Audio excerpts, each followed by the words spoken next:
O novo gripário deve atender esse aumento dos pacientes aqui em Pindamonhangaba. Para falar sobre a situação atual, que eu converso com Luiz César Vieira, que é diretor da rede de urgência e emergência aqui em Pindamonhangaba.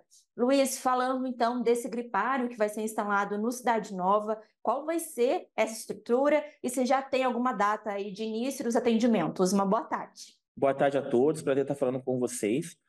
O gripário, né, ele é vai ser montado, estruturado, está sendo montado, estruturado na unidade mista do Cidade Nova, que é uma unidade que funciona 12 horas para atendimento de urgência e também atendimentos ambulatoriais. Porém, com esse aumento, né, do número de internações, o período sazonal que a gente vive aí, que está mais suscetível às infecções respiratórias, de uma maneira geral, não só H1N1, Covid, e entre outras, a intenção com esse outro ponto, né, de atendimento é exatamente desafogar aqueles pacientes que estão aguardando por um leito e estão em observação. A gente chama estão internados temporariamente no pronto-socorro, na UPA da Araretama e na UPA de Moreira César, que são os nossos 3 pontos para aguardar o leito para internação. Hoje a nossa maior referência é a Santa Casa, que como nós temos aí uma taxa de ocupação de 100%, a gente vai desviar também o atendimento para lá.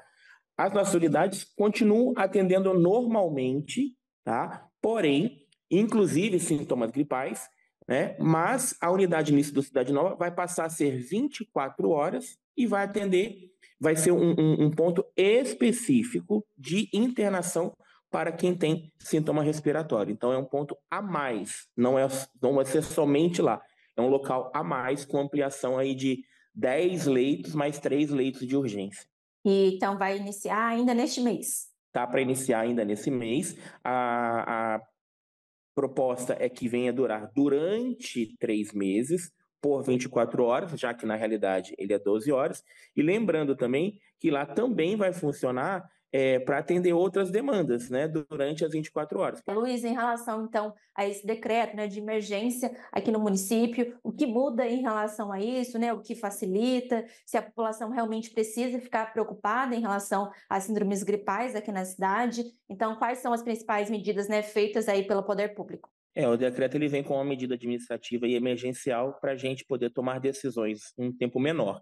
Então, um processo de compra, por exemplo, aluguel de equipamentos, aluguéis de leitos, ampliação de serviço, ampliação de mão de obra, né, de trabalhadores da saúde, médicos, enfermeiros, fisioterapeutas, para atuar especificamente em prol da situação que a gente se encontra.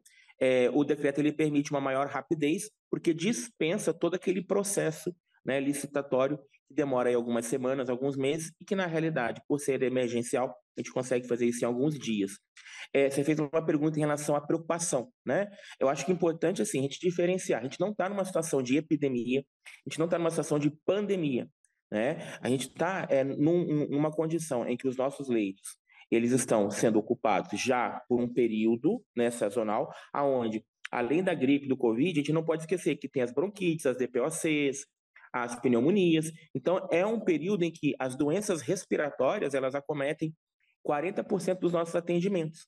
E aí, muitas das vezes, vai ocupar os leitos e, com isso, a gente precisa de mais leitos, porque eu preciso isolar o paciente, deixar ele num quarto separado, num leito com mais distância entre um e outro. Então, essa é a grande questão. A gente está numa situação totalmente controlada, tá? Mas é importante a gente lembrar da vacinação, que é um grande desafio, né, que reduz hospitalização, reduz complicações, né, e garante imunidade também contra o vírus. Obrigada, Luiz, por falar conosco, né? A gente segue acompanhando aqui na cidade, mas, como você disse, realmente, né, a principal medida de prevenção é a vacinação, então, realmente, quem puder, que realmente procure aí a unidade mais próxima. Obrigada por falar conosco. De nada, eu que agradeço. A gente volta agora no estúdio.